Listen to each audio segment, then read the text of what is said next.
Recording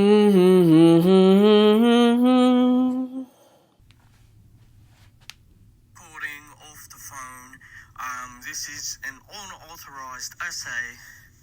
This is an unauthorized essay on the topic of something that may or may not pertain to me. We are about to discuss independent block cinema of the United Kingdom and why it seems so divided both then and now. I'm just kidding. I know I'm doing that terrible accent, but like, it's just interesting to notice vocal intonations or whatever it's called, inflections. Just like, it's hard to naturally recreate what other people just do seamlessly. And like, I always love hearing British people have to like naturally take out all their quirks if they do imitations of our accent. Anyway, for some reason, there's like a different kind of the ecosystem for Black British content was always different, and like, it's so weird that so much of the crutch of like Black British content is from United Statesian Black people, and yet there's like this disdain and want to separate, but there was never any kind of like fire in their pants about making their own media. It was just like, boy, all this Yank shit.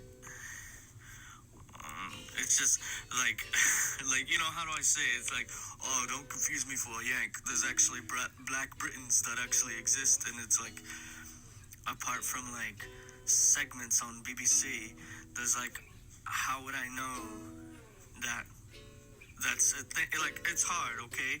On one half, I get it, but on the other half, it's just weird. There's not like that initiative to make like a UK version of BET, or maybe they just like assimilate better or worse. And I think about that now that I'm thinking about like the creative process, how much people struggle to just make good stuff, and good stuff won't be heard because all it really gets drowned out with is popularity, FOMO, and group acceptance of like people. And that's what sucks. Like, there could very well be the next Bad Bunny in a crowd of Puerto Rican performers, but because he's not the actual one and he doesn't have the clout and the backing and the money, uh, you know, which Benito we're gonna end up listening to. And it's the same for Black British people, that it seems like it's harder to consolidate an idea of Pan-Africanism because you have to unite groups that are very distinct from each other. And it's just like weird because as much as you talk shite, as much as you slag off the United States, I think this kind of like extreme, excessive one-drop hatred is what unites somebody that looks like Steph Curry with somebody that looks like Precious. You get what I mean? Like, it's just a wide breadth of thing, and it almost leads me to believe that the British banning slavery and then integrating them almost made pan-black cooperation and stuff harder for people if it weren't for like the 60s and 70s and like the brutal fucking racism. Like, I can't imagine. It's like, you know what's funny? As a United Statesian, when I was doing historical research on Britain, you didn't have to tell me that Darky was like bad. I knew it was bad, but it was like weird because like it's Europe and there's civility. So there's like, not that they won't say it or that they don't say it, but like, I don't know, nobody goes out on a limb and just says, Nick, you know what I mean? Like in the United States, they won't hesitate. You know what I mean? Whatever it is. Beaner, insert Asian slur, insert black person. Actually, you know what? Fuck it. No, it's like Beaner, chink, nigger, whatever, wop, zip, mick.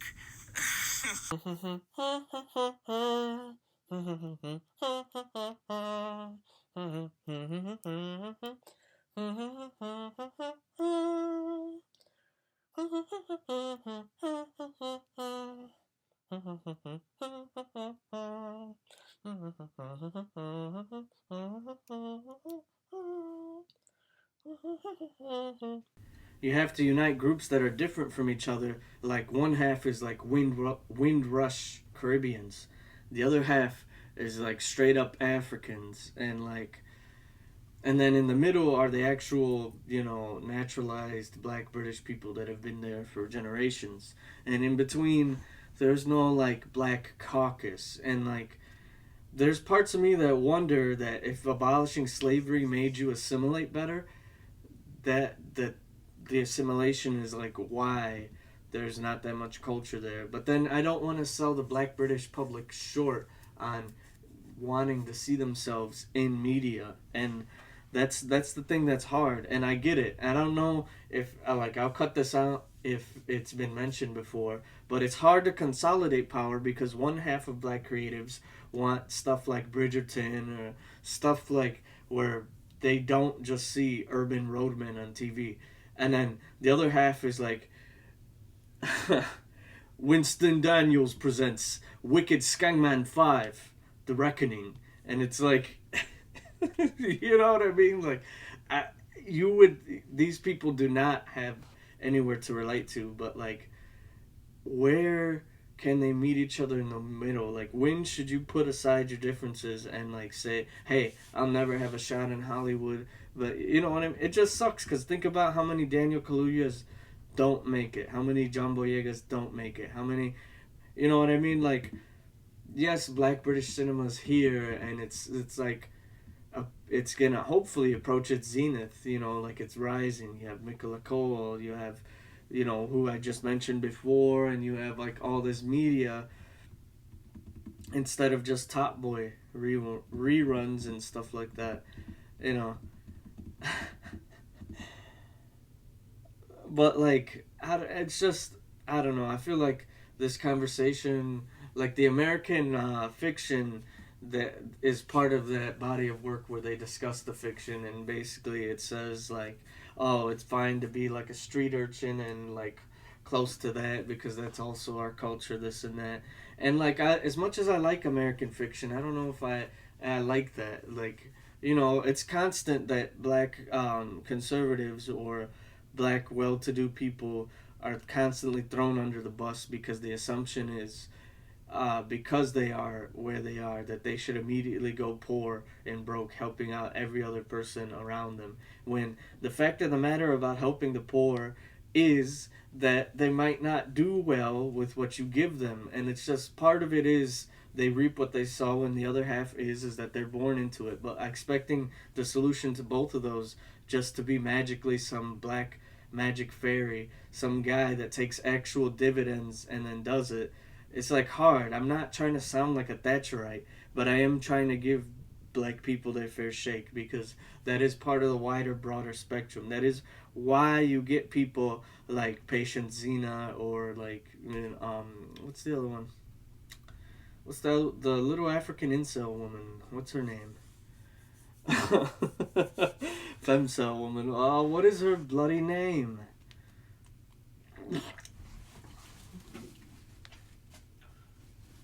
It's gonna bother me. Anyway, all of that is a spectrum of blackness in Britain, and yet there is no consolidation. There is no studios. Same thing with here. I guess it would be hard because nobody wants to do the DIY grinding for that, and it is hard. Being a creative in either of these countries, on both ends of the English Channel, it is hard.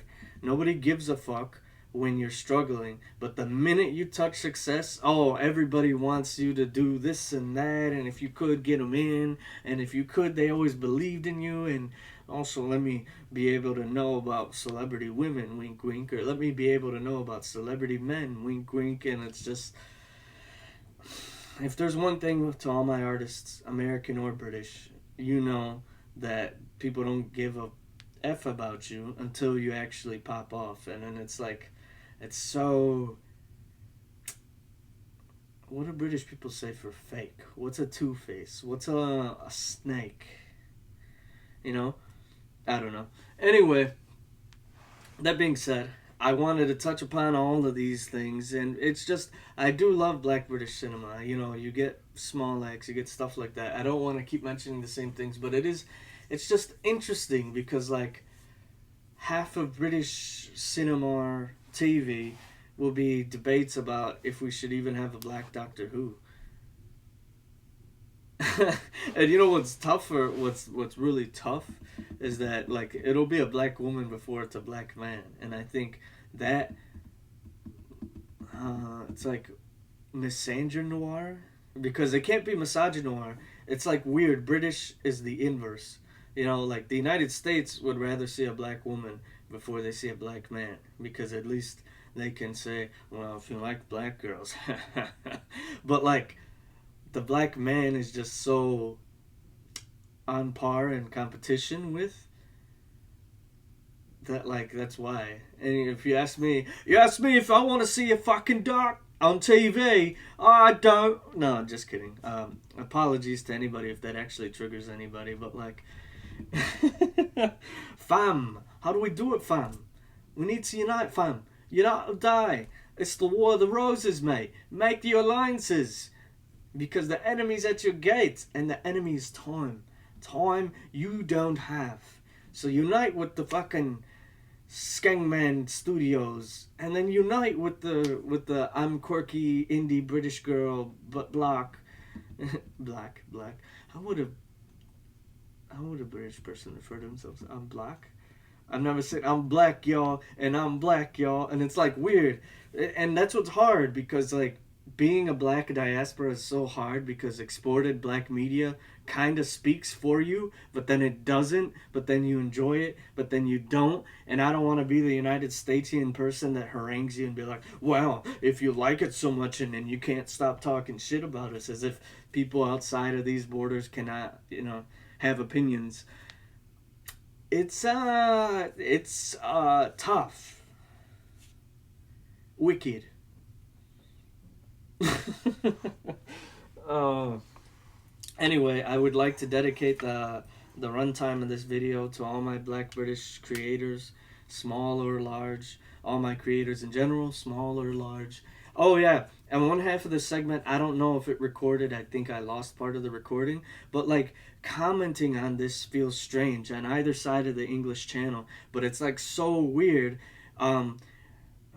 British, Pakistani, Indian, Asian people are seen as more liked, but they will never be as British as someone who's black, someone who's white. And that's strange to me, It does my head in. Oh, I was gonna say the reason why other minorities feel semi is because in the absence of our own media, yours is always the first. And I feel like that isn't talked about enough in our coalitions as a positive. Like, I, I love and respect black people. I understand how jaded you have to be, on guard you are. But dare I say, which is the woke version of the race card, maybe sometimes you can be a little too racially paranoid and start to see ghosts where you don't see them. And I know that feels mean or whatever to say, but that's what sucks, that like we can't have these kind of conversations because that's all you do is you invoke the special black Uno card, and it's like a black number one, and basically it means black people number one, everyone else kick rocks. I wonder what the British version of kick rocks is. Fuck off. Um, no, you see what I mean, and that's what's hard. So I know I'm not exactly authorized, but just I feel like in the best of ways, I would like this video to represent that there are people rooting for you. Maybe we won't be like at your feet like we were during the culture war. I feel like black people's best leverage was 4 years ago.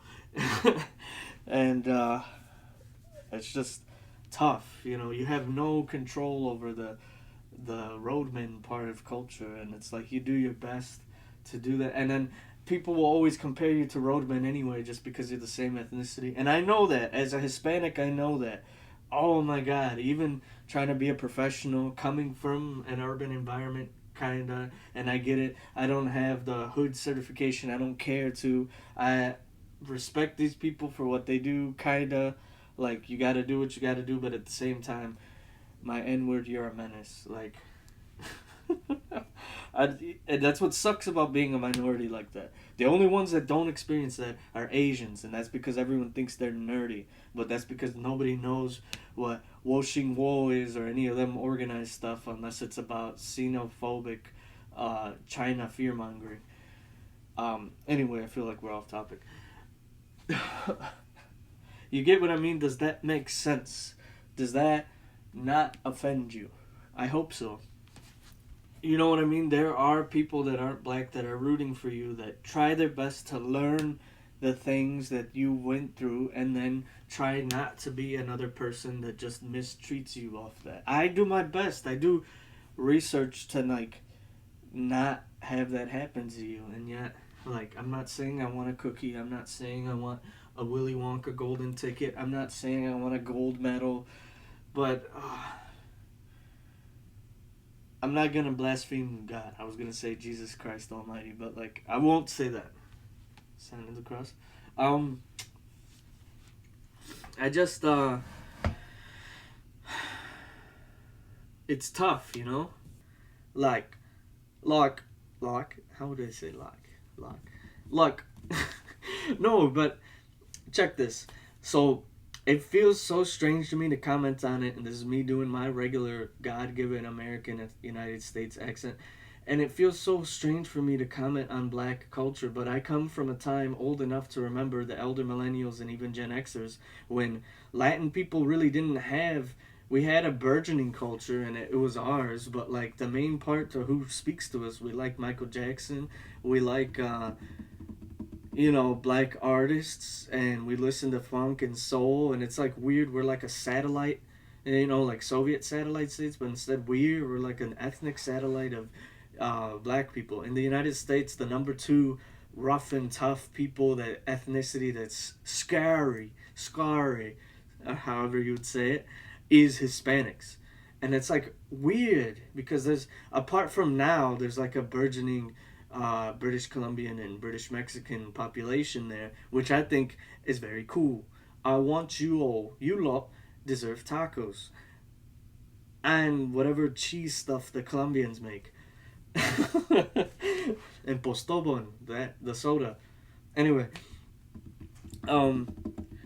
like what feels weird about both countries, and I would love to sound off as well, is that because you speak for us, a lot of our opinions somewhat are the same. And I'm not trying to say like we could replace black people, this and that, but there's a reason why we're so invested in black culture. And I think what is not talked about enough is how much you can be fly as a non-black person, but then like the culture wars of the 2010s ruined it. There was like this black Nazi purism, purity purge, and like on either side of the border.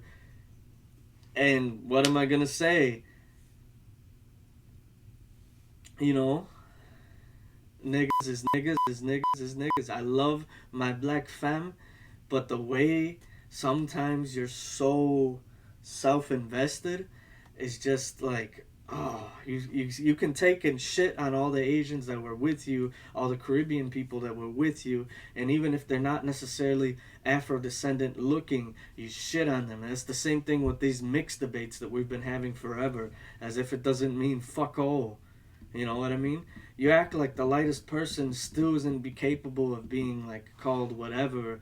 And I get that they love to stick mixed people on the cover because it's a lot less scary than somebody who's dark. But at the same time, I would hate for you to have some kind of hell-bent vendetta where you make every mixed person's life more miserable just because you're doing the Kanye West black skinhead routine. And like, I get it, I'm a Hispanic guy, I'm not obligated to speak on either black people, blackity black. They want to be us, but they don't want to be us. Everybody want to be it, but don't nobody want to be it. Whatever, I've heard it a million fucking times. I love black British people. I'm down for the crown. That is the British crown. Haha. Like I extend this olive branch of olive branches. I like talking about these things, and I want the connection. I want there to be this interest, and yet it's like so strange, this phenomenon, right? Please sound off below as well that the fact that like we're used to black people having to speak, like not having to speak for us but doing so anyway in the fight for equality, just because the only thing that doesn't change between the United States and Her Majesty's kingdom is, or His Majesty, yeah, rest in peace, yeah, anyway, I'm gonna mess up the titles, you know who I mean, anyway. But like, I don't like, isn't part of like how we can work together and maybe make more art, and is putting our rivalries and our supremacist ideas aside and just, I think that's what's hard, this DIY of like we're all being worked to death, but you really, if you really feel it, you got to make it work. And I think, I don't know, my future for either independent cinemas is like, I like where they're going now, but I wish that they could flourish more. Honestly, there's nothing stopping the guy who has the very least of doing bare bones cinema. Think about the guy who did Whiplash, like he did like a test screening for Whiplash. He did like the scene study and like he had some of the actors. I think we should see more of that. We shouldn't let Hollywood and this remakification just beat to death and consume us to death. Like we got to make our own shit at some point. Same thing with the video games. I love my British gamers. I love Little Big Planet and Stephen Fry, Top Gear, all the British isms. For better or worse, we are a colony. I feel like just like Brazil, we just outshine the UK, and Brazil outshines tiny little Portugal. But at the same time, we have this bond, for better or for worse, in my colonial history and in my now, is just this. And my heart really goes out to how hard it is, the racism you've endured, only to end up in the Amazon dropship era of British dystopia. And to have like pissed off the white people enough to now they're doing like, come on England, score some fucking goal. No, now they're doing like this like Nordic fucking march, this and that. Look, I'm sorry to all of Western Europe. You feel like you're tired of like black roadman culture, which is in essence an extension of black American culture unintentionally. It's just what's that scene from Sorry to Bother You? You know which one. Shit. It's shit. It's shit. That. Like that. It's just that over, and like I feel bad. I wanna like, when the rappers rap about it here, I'm used to neighborhoods looking like that. I'm used to dudes, and instead of being in all Nike tech, they're in kind of Nike tech, but it's like we got a little more style. It's about gang colors and stuff like that. Like I notice British people do kind of, but there's no like, how the heck when the gangs have fights over there in shootouts, like how do you know what you're shooting at? There's no like color coding, you know. I'm from the Midwest, so I'm used to these guys, like we wear white and blue. We don't like the guys that wear gold and black, and we don't like the guys that wear brown and black, and we don't like the guys that wear red and black. But like over there, all of you look like the same Nike trainer guy. All of you dress like Maduro. Like how do you know which one to shoot? Anyway, I don't want that to cloud the conversation around black British art, but it's just so hard because, is transcendental the right word? It's just a wide spectrum of black art is Bridgerton. And then on the and Bridgerton, American Fiction, Sorry to Bother You, stuff like that. These are all examples. If you can think of better ones, please include them. And then the other half is Fresh, Boys in the Hood, Top Boy, half of the discography of Kano, and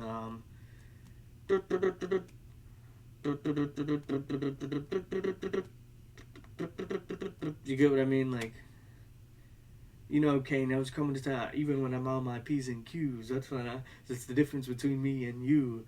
That's like, and that's in the back of my mind. I wish I knew what I'm going for there. I just sorry, I'm drying up my throat talking about this. If you're black, I wish you to have a good day. Everybody else, think about what you did. I don't know. I used to see that on Twitter all the time. Anyway, though, no, I love everyone under the Queen. God save the Queen. Or however it goes, you know. No, but in all sincerity, God save England. And at the same time, God heal all the black British people in the former and current black British Empire. Amen.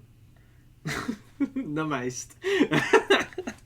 No, but I don't know. If honestly, if you made it this far, I thank you. I don't know if I have necessarily addressed everything I wanted to. I think I did, and I think that's the hardest thing about black coalitions is you really got to put it aside. But please, both of you, from the roadmen up to the posh fucking I worked hard to be where I'm at black people, like, we can coexist. And it's so weird because I'm commenting on it and I'm not black, but fuck it all, mate. We're not the bloody same at the end of the day. You know what I mean? It's not like you have two dicks or two noses, 4 eyes. We're all bloody humans. I'm only human after all. Don't put the blame on me. Like, we have to be the same in some sense. I don't know. Love you all. Next video about the similarities and how they make sense in their own languages is Jack all. Fuck all versus jack shit. And I love it because they both convey the same thing, but it really shows you American imagination. Because every time I've told that to a British person, they always make me laugh. Who's Jack? And then a British person says that to an uninitiated American, and like, if you first hear it, it almost doesn't make sense. Fuck all. So, do you hate everything? Buddy, do you want to talk?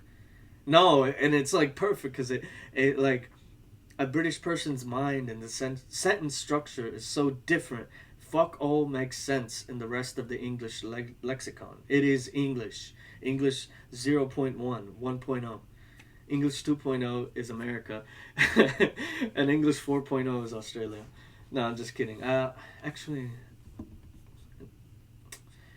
if we're being technical, English 1.0, England, Australia's 2.0, New Zealand's 3.0, Canada 4.0, America 5.0. We're like the last, right? I don't know. I wish I knew enough about Canadian history to care. No, but like, all right, that's it. Video over. Love you all. Peace.